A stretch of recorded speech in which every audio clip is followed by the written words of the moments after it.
Have you ever eaten a meal as a type 1 diabetic and either had high blood sugars, low blood sugars, or just not known what direction it was going to go, and that lack of certainty kind of drove you mad?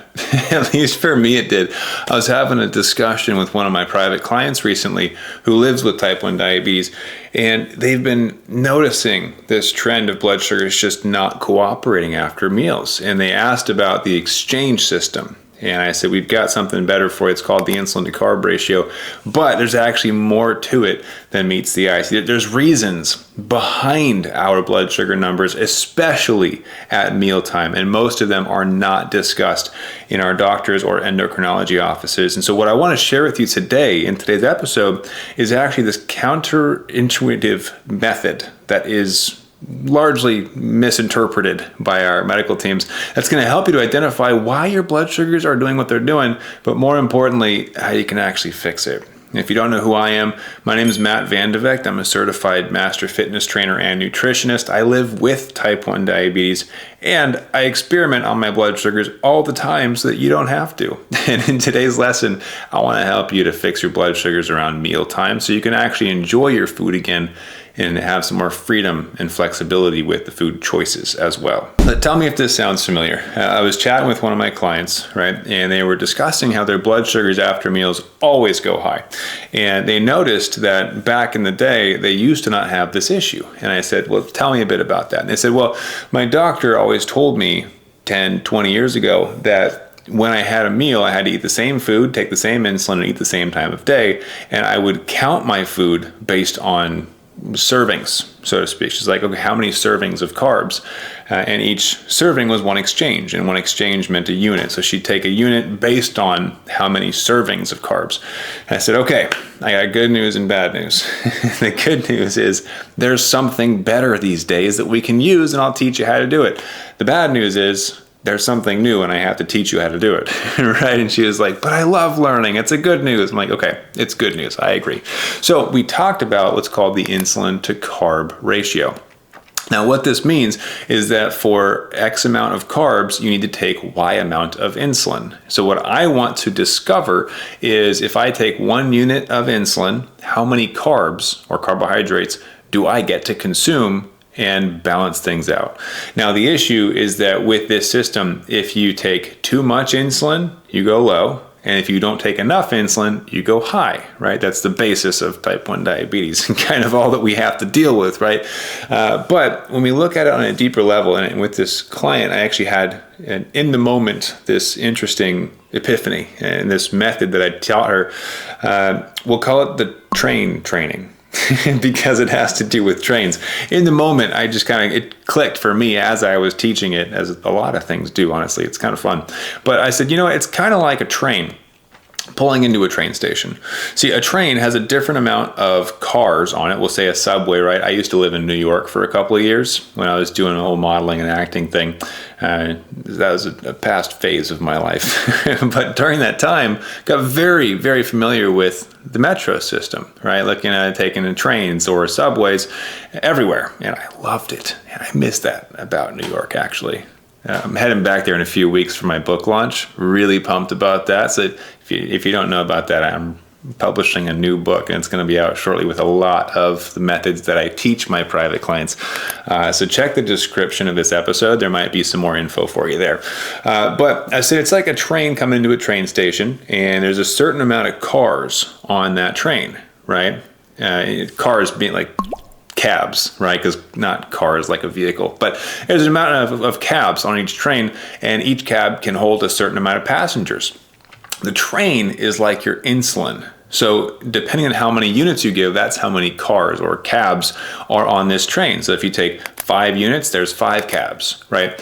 What you have to discover is how many people or passengers can you fit in each of those cabs. In other words, for each unit of insulin I take, how many carbs can I consume? How many carbs fit into that train car, right? So it becomes a game now of experimentation and observation of, okay, I took 3 units of insulin, I ate 45 carbs, and my blood sugars were perfect. Okay, so that means for each unit of insulin, I can eat 15 grams of carbs, right?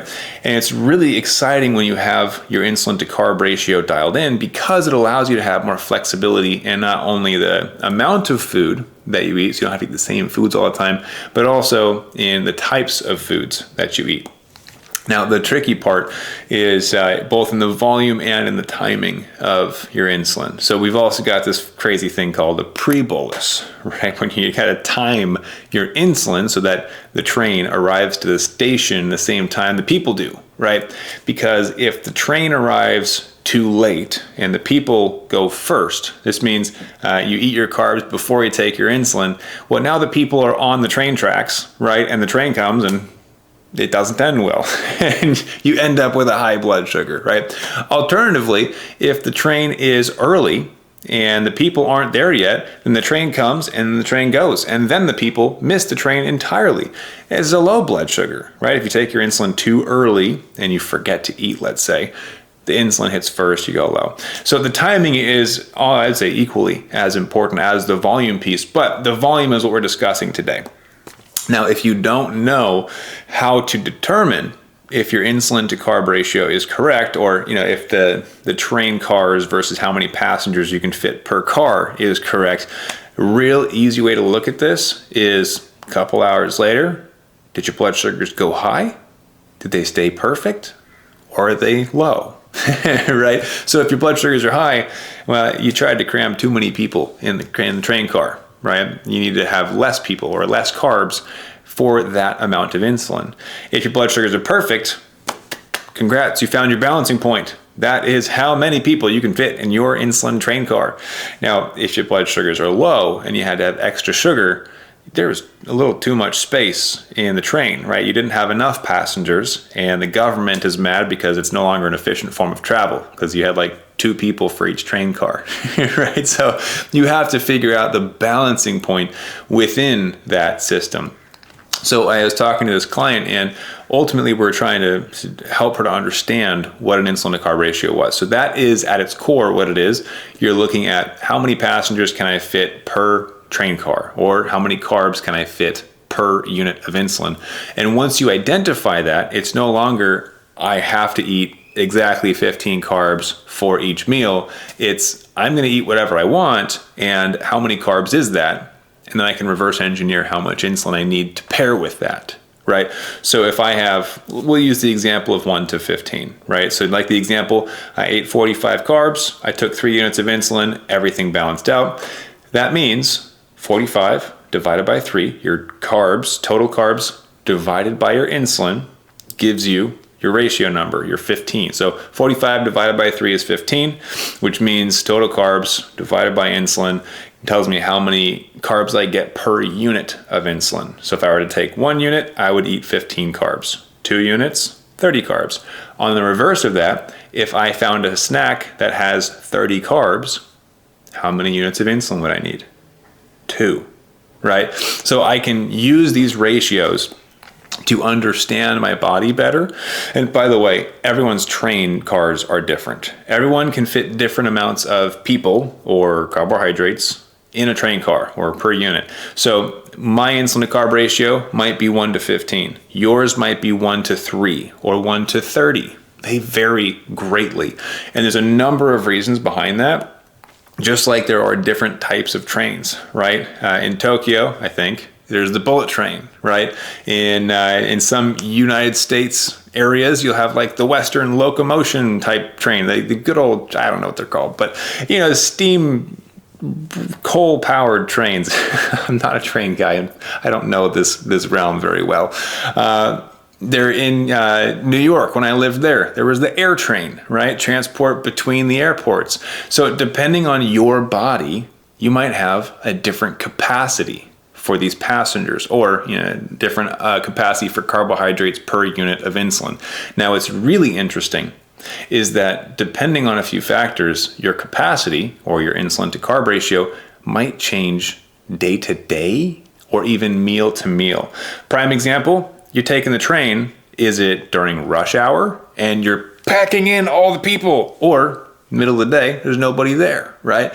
Here's a great example, a different version of that. Is it a train car full of obese people who are going to take up a lot more room and you can't fit as many people? Or are they all super skinny and you can fit double the amount of people, right? So depending on a few factors with your insulin sensitivity, you might be able to fit more carbs in per unit of insulin, which also means if you're not ready for that, you might take the same insulin you think you need and you might go low or you might go high because things have changed, right? So recognizing those subtle shifts in your body is the key to understanding how to adapt with diabetes. Now, I know I'm kind of getting deep into this train metaphor, and I hope it's still helpful. Maybe the visuals on screen have been giving you some clues, but one of the big pieces behind how many carbs you can fit per unit of insulin or how many passengers you can fit in each train car is activity, right? So if I'm extra active, like right now, I'm training for an Ironman. I have an Ironman race in 6 days. Holy cow. That's really soon.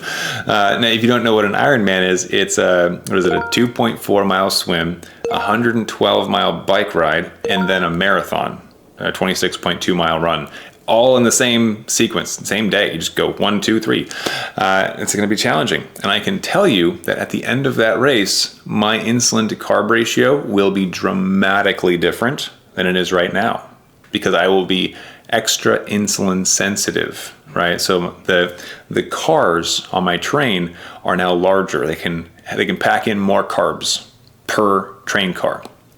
Now, what's exciting about the insulin to carb ratio, and go back to this, is that instead of it being an exchange system where you say you eat the same food for the same insulin at the same time of day, you get to have flexibility in what you eat. So you get to decide how many train cars total are there with how much insulin you give, right? You don't always get to decide how many passengers fit per car, but the good news is if you've got the 45 passengers or carbohydrates, right, you get to decide how many train cars are added on to make it work. So if you have one train car or 1 unit of insulin, that's not going to cover the 45 passengers or the 45 carbs, right? So you make a decision with the new information that there's 45 carbs here. I'm going to take 3 units of insulin, which will give enough train cars for all of the passengers to fit, and we're all going to get to our destination of smooth blood sugars, right?